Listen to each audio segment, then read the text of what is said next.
7ই মার্চের জন্য অপেক্ষা করলাম, মনে করলাম শেখ মুজিবুর রহমান স্বাধীনতা ঘোষণা করবে, কিন্তু তিনি স্বাধীনতার ধারে কাছেও ছিলেন না।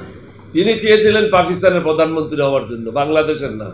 তিনি স্বাধীন বাংলাদেশ চায় নাই, এটাই হলো বাস্তবতা। তৎকালীন মেজর জিয়া এবং আমার অফিসের মধ্যে পার্থক্য ছিল 3 ইঞ্চির একটা দেওয়াল। আমি ছিলাম কোয়ার্টার মাস্টার, উনি ছিলেন 2IC সহ অধিনায়ক।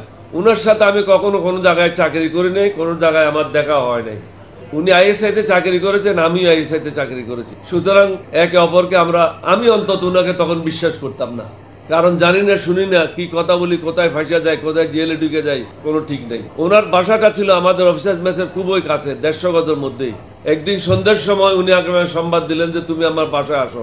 নিচে 3 তলার বাসা ছিল, 1 তলা 2 তলায় উনি থাকতেন, 3 তলায় লেফটেন্যান্ট মাহফুজ তার বউ নিয়ে থাকতো। নিচের তলায় বসলাম, দীর্ঘক্ষণ উনি আলাপ করলেন, আমি শুনলাম, কোনো অংশগ্রহণ করলাম না। তখন উনি আমাকে বললেন, 1 ঘন্টা কথা বললাম, তুমি একটা কথাই বললে না। আমি কিছু জানি না, আমি বলবো কোত্থেকে, আমি তো আজকে শোনার জন্য আসছি আপনার কাছ থেকে। উনি তখন আমার সাথে কথা বলে সুবিধা করতে পারলেন না, এবং উনি এটাই জানেন যে আমাকে ছাড়া বিদ্রোহ করাটা সম্ভব না, কারণ কোয়ার্টার মাস্টার হিসেবে সবার সাথে আমার একটা ঘনিষ্ঠতা ছিল। এবং যেহেতু আমি 4 বেঙ্গল থেকে 130 জন সদস্য নিয়ে গিয়েছিলাম, এটা আমার জন্য একটা বাড়তি সুবিধা ছিল। কয়েকদিন পরে উনি আমাকে আবার ডাকলেন, গেলাম বাসায়, আবার কথা শুরু করলেন। না, আমি বললাম লম্বা চৌড়া কথা না বলে শর্টকাট বলেন, কি করতে চান বলেন। দেশের জন্য কি করা উচিত। আমি, আপনি সিনিয়র, আপনি বলেন কি করা উচিত। বলে বিদ্রোহ করলে কিরকম হয়। আমি, খুব ভালো হয়। ভালো যদি হয় তাহলে তুমি ট্রুপসের দায়িত্ব তো তোমাকে নিতে হবে। আমি দায়িত্ব নেব, অফিসারদের দায়িত্ব নেব। আস্তে আস্তে আস্তে আস্তে অফিসারদেরকে একটু একটু বলা শুরু করলাম, দেশের এই অবস্থা, এই অবস্থায় কি করণীয়। কিন্তু আমরা যে বিদ্রোহ করব এটার ধারে কাছেও নেই, শুধু দেশের এই অবস্থা হলে আমাদের কি করণীয়। আস্তে আস্তে আস্তে আস্তে মোটিভেশন করা শুরু করলাম। এখানে গুরুত্বপূর্ণ ভূমিকা পালন করেছিল আমার নায়েব সুবেদার কোয়ার্টার মাস্টার আব্দুল হামিদ, যশোর বাড়ি। তার মাধ্যমে আমি প্রত্যেক প্লাটুনে একজন দুজন রিক্রুট করলাম।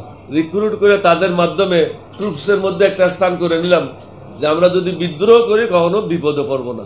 জিয়া সাহেবের সাথে একটা সম্পর্ক হয়ে গেল।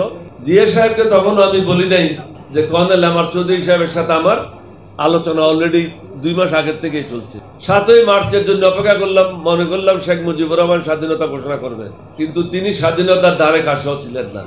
তিনি চেয়েছিলেন পাকিস্তানের প্রধানমন্ত্রী হওয়ার জন্য, বাংলাদেশের না। তিনি স্বাধীন বাংলাদেশ চায় নাই, এটাই হলো বাস্তবতা। জিয়া রহমান সাহেবের সাথে আস্তে আস্তে আস্তে আস্তে আরো খোলাখুলি ভাবে আলাপ শুরু করলাম।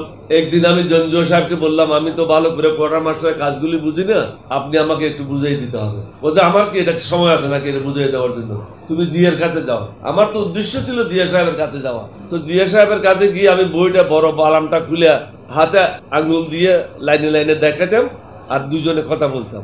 এছাড়াও মাঝে মাঝে উপরে 3 তলায় বাথরুম ছিল, উনি বাথরুমে ঢুকতেন, কিন্তু কোনো প্রস্রাব করতেন না। বাথরুমে ঢুকে দরজাটা একটু ফাঁক রাখতেন, আমি বাইরে দাঁড়িয়ে থাকতাম। এমন মনে হয় যেন একজনে প্রস্রাব করতেছে, আরেকজনে যাওয়ার জন্য অপেক্ষায় আছে। এইভাবে আমরা দুজনে কথা বলতাম। নিয়মিত আমাদের মধ্যে একটা আলাপ আলোচনা ছিল। ফাইনালি 18ই মার্চ শেখ মুজিব যখন বাংলাদেশের স্বাধীনতা ঘোষণা করলো না, জিয়া রহমান সাহেব, আমি এবং কর্নেল আমার চৌধুরী, এই প্রথমবার আমরা 3 জন একসাথে মিলিত হলাম এবং চূড়ান্ত একটা পরিকল্পনা করলাম কিভাবে কি করব। ইস্ট বেঙ্গল রেজিমেন্টের দায়িত্ব দেওয়া হলো, তারা 20 বেলুচ রেজিমেন্টকে দমন করবে, আর আমরা যে কোনো অবস্থার জন্য 8ম বেঙ্গল রেজিমেন্ট প্রস্তুত থাকবো। পরবর্তী পর্যায়ে অবশ্য ইপিআর এর সাথে আমাদের কিছু কিছু কথা হয়েছিল, কিন্তু ইপিআর সেভাবে অ্যাক্টিভ ছিল না। শর্টকাট করার জন্য, কারণ দীর্ঘক্ষণ যাবৎ ক্যামেরাম্যানেরা অধৈর্য হয়ে বসে আছে, তারা তাদের খোরাক পায় নাই। তারা আসছিল অ্যাকচুয়ালি মুক্তিযুদ্ধের গল্প শোনার জন্য, সেটা পায় নাই। আপনারা কোথায় ছিলেন পোস্টিং, ওইটাই তারা শুনেছে।